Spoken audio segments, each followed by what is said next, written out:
sa araw, sabi ko sa ina, Father, please pray for Father, etc. Sabi ko, malaki po ang tiwala ko dyan, sana lang huwag magbago. Sana lang huwag magbago. Alam ko, mabait yan, sana lang huwag magbago.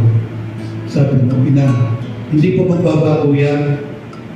Hindi po magbabago ang anak kong pati kasi takot po yan sa Mother Superior. Mother Superior yung kanyang ina. Kung sabihin, yung influence ng ina ay sinasabuhay namin ng pati. Sa aming ministry, sa aming pagkapari, actually, lahat ng mga ginagawa namin ay naroon ng influence ng magulang. If you just ask yourself, no, bakit daw ganito, bakit daw ganito, bakit daw ganito, then all of a sudden, you know that it's because of your parents. Parang nagtatakan pag kasabay kong namamasya, parang mabilis yung lumakan. Ang pahanggang nun, mabilis ako lumakan eh. Kasi battery ko mabilis lumakan. Mabilis lumakan. So, isang katangian, mabilis lumakan. So, namamana po namin yan. And somehow, they will live their influences sa buhay po namin. And conversely, lahat naman po ng aming mga biyayang natatanggap bilang magpari, ito po ay bumabalik sa aming mga magulang. Babalik sa aming mga magulang. Ang tatay ko was, hindi ko siya hindi na siya Sunday Mass goer eh. Tatay ko siya nasibay pag Biyernes Santo lang. Pag Biyernes Santo lang. Sa lahat ng araw, Biyernes Santo lang. Yung mother ko para simba. Yung kapatid ng tatay ko para simba. Every Sunday, every day. Yung tatay ko hindi.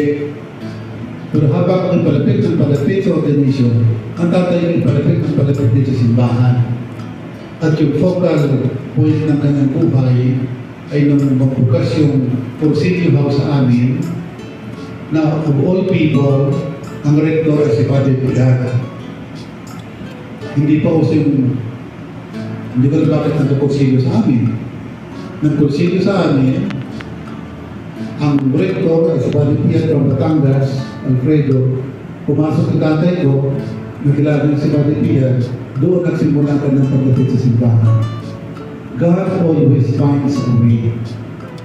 Kaya nga, ako sinasabi ko, mapalad ang pamilya na mayroong tara. Kasi Iloilo, kultura yun eh. Kultura. Tataka kayo bakit ang dami mga parang Ilonggo? Kasi sa Ilonggo culture, dapat isang pamilya mayroong pari. Eh, yung mayaman ng pamilya pang walang pari, nagpapaaral ng pagpapari yun. Kultura po yun. Dapat sa isang pamilya, sa isang angkan, mayroong isang pari. Kaya pagka walang naging pari, yung pamilya yung angkan na yun, magsusupport ng isang seminarista para maging pari. Tapos, parang aampunin na lang pari na parang family priest kahit hindi family member. Kaya tataka kayo bakit ang daming Ilonggo na pari. So kanya po, bawat angkan may pari, bawat angkan may pari. Normally, may kayang pamilya. Sa ordinaryong pamilya, hindi naman yung kultura. Pero sa pamilya may medyo may kakayanan, yun po ay kultura sa amin. Kaya maraming pari. Maraming pari nagagaling sa mahirap na pamilya, pero nagsusupport noon ay mga ibang pamilya rin. Kaya sapagkat iba ang pamilya na mayroong pari.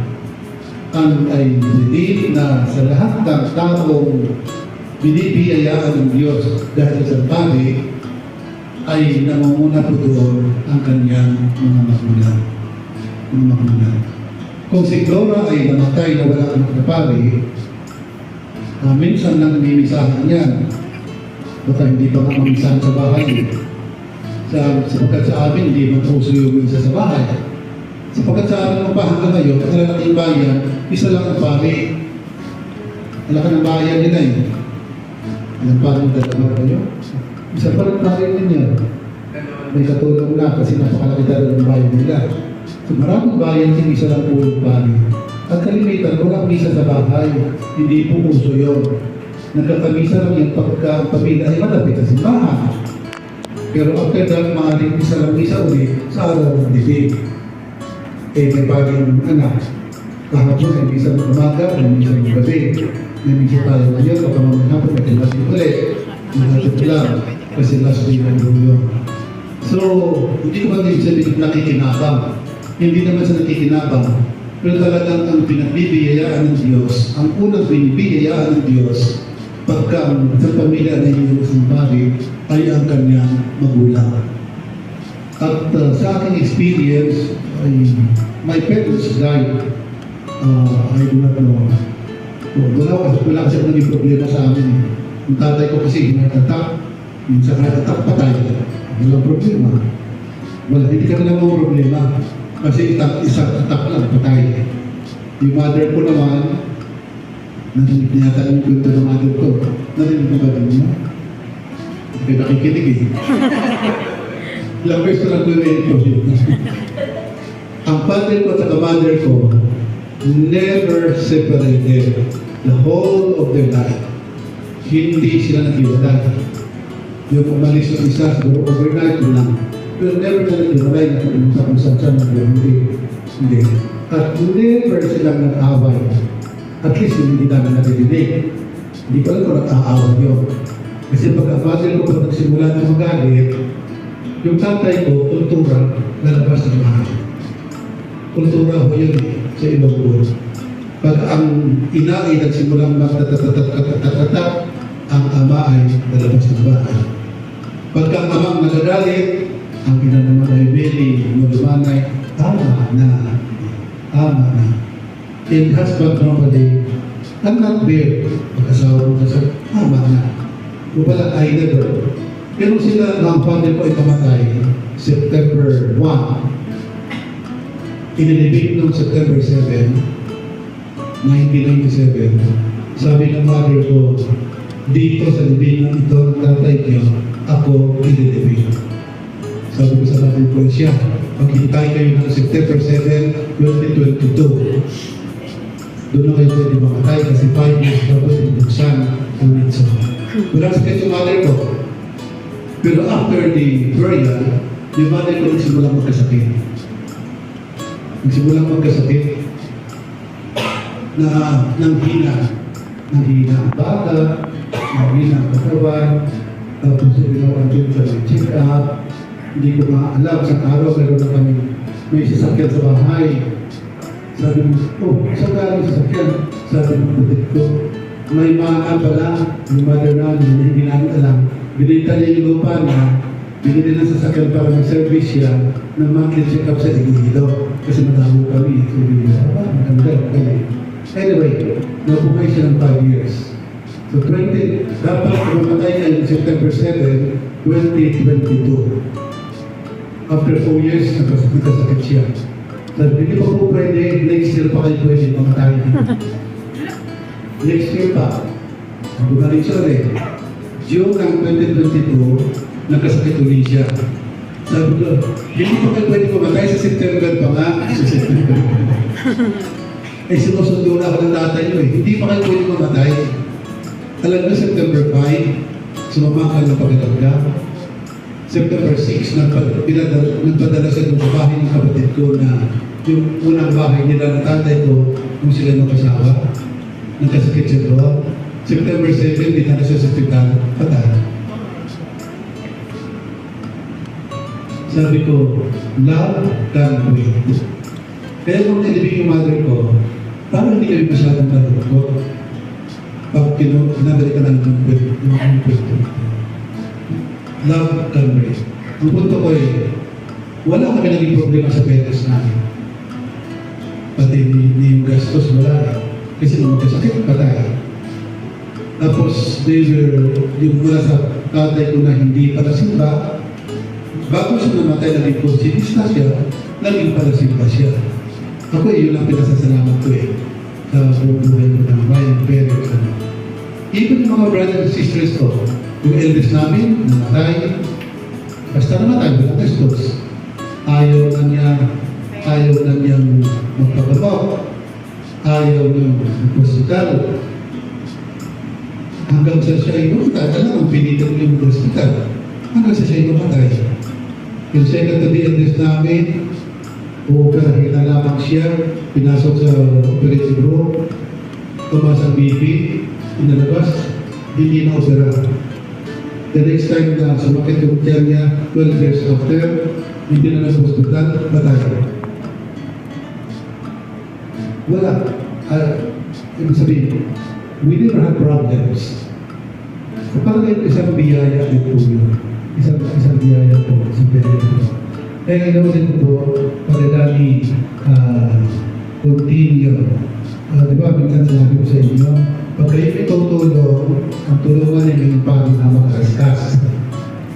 Continue being. So, si Padre was already in college. College siya, di ba? Ang college na siya yung pumasok. Nung pumasok sa college na siya. Kasi normally, tinatanggap namin ng high school graduate.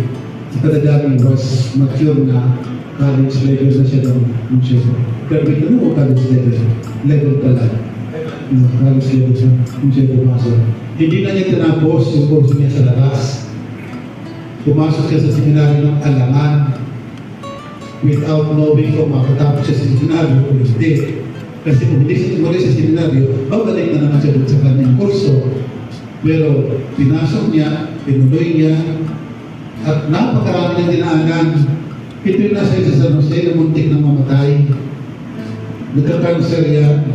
Kala ko, honestly, kala ko talaga mamamatay na yan. Dinalahan ko siya, ilibro ko na sa iba. Binigyan ko siya ng libro, yung how to go about with cancer.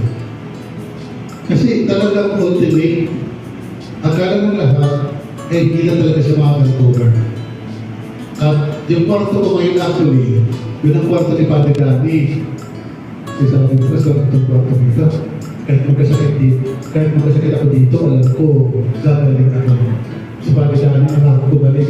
That is exactly where you were lying down. So, yan po ang buhay namin.